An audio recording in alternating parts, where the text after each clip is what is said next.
Robin तांको class रो monitor थिला। सेमानंको class teacher विशेष रूपे ध्यान देउथिले जेमिति सब पिला ठीक समय रे प्रार्थना स्थल रे सकाळ प्रार्थना रे जोग देबे। जेउ माने सकाळ प्रार्थना हाथ छुड़ा करुथिले सेमानंको कठोर दंड मिलुथिला। दिने रबिन देखिला जे इथान सकाळ प्रार्थना रे जोग देई नहीं। शिक्षक क्लास रे प्रवेश करबा परे रबिन ठारू सकाळ प्रार्थना रो सविशेष उपस्थान पचारि बुझिले। रबिन कहिला, सार इथान को छाड़ी देले बाकी समस्ते सकाळ प्रार्थना रे जोग देइथिले। टीचर इथान को प्रार्थना रे जोग न देई परिवार कारण पचारिले। इथान नम्रतार सह उत्तर देला, सार मु स्कूल को ठीक समय रे आसीथिली किंतु समस्त प्रार्थना स्थल को जाई सारिथिले। मु मध्य प्रार्थना पाई जीवा समय लक्ष्य कली सबु टेबुल उपरे धूलीर परस्त पड़िछि।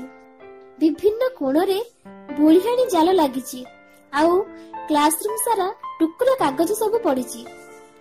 क्लासरूम सारा अपरिष्कार और अस्वास्थ्यकर परिवेश थिला। आपण आम मानकु कहिदिले जेउठारे उभय भीतर और बाहर स्वच्छता रहिबो सेठारे ही भक्ति भाव बजाय रहिबो। सफेई दायित्व थिबा पिला ठीक भाबरे निज कार्य करू नाही। तेणु मु निजे क्लास रा सफेई कली। तेणु करी मु सकाळ प्रार्थना रे जोग देई न पारिथिबारु क्षमा चाहूची। क्लास रा सब पिला जानिथिले जे इथान जणे भद्र पाठपढ़ा और समयनिष्ठ पिला थिला। किंतु सब पिलांकु एया मध्ये जणाथिला जे शिक्षक सकाळ प्रार्थना पई केते सचेतन। तेणु क्लास रा सब पिला जानिथिले कि इथान को निश्चय रूपे दंड मिलिबो।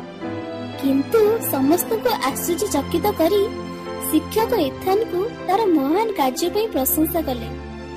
से कहिले, साबास इथान, तुमे समग्र विद्यालय पई एक उदाहरण। जदि केही किछि भूल काम करूछि ता माने नुहे जे आमे माने मध्य सेही भूल काम करिबा। आम मानक पाखरे सब बेले सठिक काम करिया पई सुजोग थाए। आमे माने केबे हेले कहार खराब उदाहरण को अनुकरण करिबा उचित नुहे। आमे माने इच्छा कले अन्य मानक पई सठिक उदाहरण रूपे प्रतिफलित होई परिबा। मु तुम पई गर्वित इथान।